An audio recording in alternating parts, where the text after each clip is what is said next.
Welcome to Local Edition. I'm Brad Pomerantz. Thank you for joining us. Our guest is Karthick Ramakrishnan. He is a professor at the University of California at Riverside, specializing in political science. I am so glad you're here. If our viewers don't know, I'm a political junkie, so we're going to have a lot of fun over the next 5 minutes. You specialize in looking at race and politics. And let's talk about the 2008 election, generally speaking. What did you find as a general proposition was the effect of Mr. Obama's ethnicity? Right, so that was race was a big part of the campaign, most obviously because you had the first major party candidate who's a minority candidate.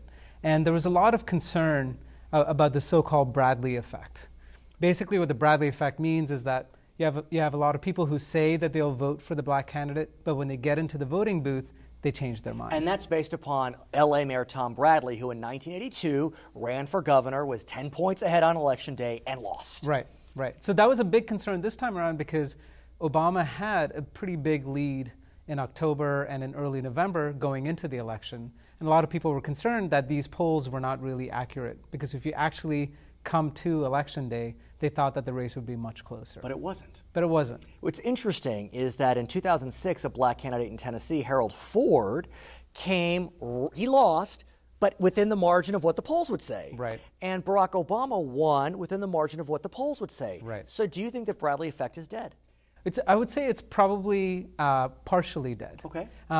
The difficulty with the Bradley effect is it depends on how many people think will come out on Election Day. So there are a lot of different variables that go into trying to say that the Bradley effect existed or did not exist. But I think the effect is getting weaker. There are a lot of elections now in which you have a minority candidate that does as expected in the polls. And if you look at some of the states Mr. Obama won, I mean, pretty lily-white states, Iowa, New Hampshire, North Carolina, Indiana. Right. Let's shift gears slightly. You were part of a groundbreaking study on Asian American voters. Right.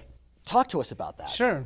This was remarkable for us to do because this hasn't been done before. We've had surveys of Asians in particular states like New York and California, but as we know, Asian Americans live throughout the country. What is an Asian American? Well, that's a good question. So an Asian American is someone who comes from the continent of Asia, but it doesn't include people typically from the Middle East. The way the category of Asian comes about is what the census classifies as Asian. So people from India, Pakistan, Sri Lanka, China, even Vietnam, Cambodia, Japan. Korea.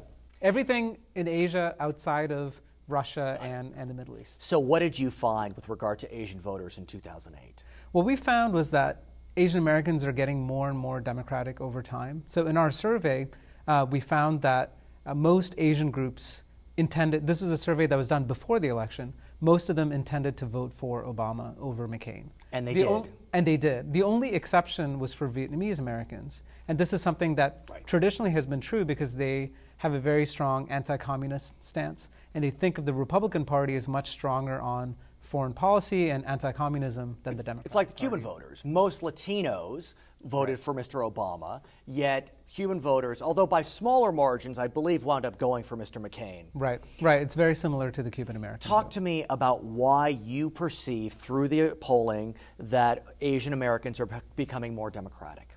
So if you just look at the proportion of Asian Americans that voted for the Democratic candidate, if you go from 1992 when Bill Clinton first won to now, you find a trend in which Asian Americans are getting more and more democratic over time. Why?